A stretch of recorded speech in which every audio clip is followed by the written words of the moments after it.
name is Gabe Zollner. The next senator that I'm going to highlight is rather interesting.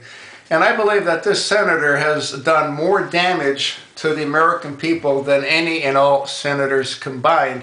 However, you'd never know by looking at her. And you'll know why I made that statement at the end of this video.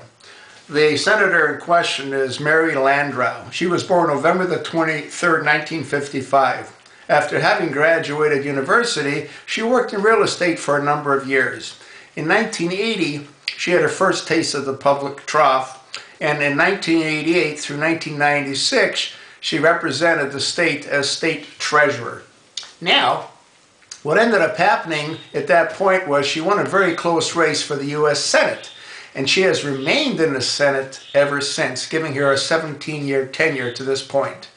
Now, Landrieu, on the good side, is considered to be one of the most conservative Democrats in the Senate.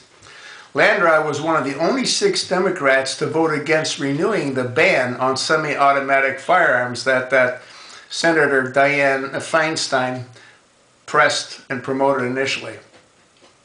Now, she's also one of the few Democrats to support drilling in the Arctic National Wildlife Refuge. On March the 1st, 2012, Landrieu voted against a measure that would have repealed a birth control mandate in the Healthcare Affordable Act, despite her being a Roman Catholic. Okay, so let me understand this. She's a Roman Catholic and they're against abortion, but she voted against repealing the birth control mandate. Interesting, huh? Anyway, what do you expect, Democrats?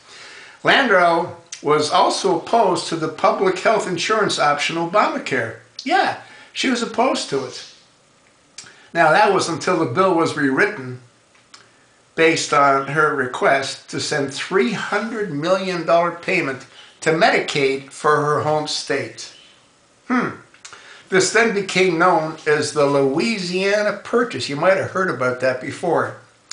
Without Landrieu's vote, it would have died in the Senate. Isn't that wonderful? See, that's why I made the comment that I did at the very beginning of this video. Now, based on what she did by holding up Obama for $300 million, now, get this, that money wasn't Obama's. It was taxpayers' money. So, in essence, he pushed through Obamacare based on giving her state $300 million of taxpayers' money. Isn't that wonderful?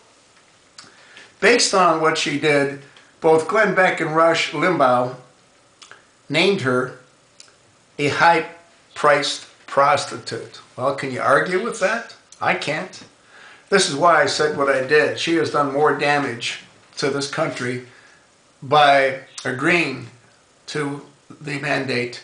If she wouldn't have, it would have once again died, and we wouldn't be dealing with this nightmare, horrific Obamacare that we're now dealing with.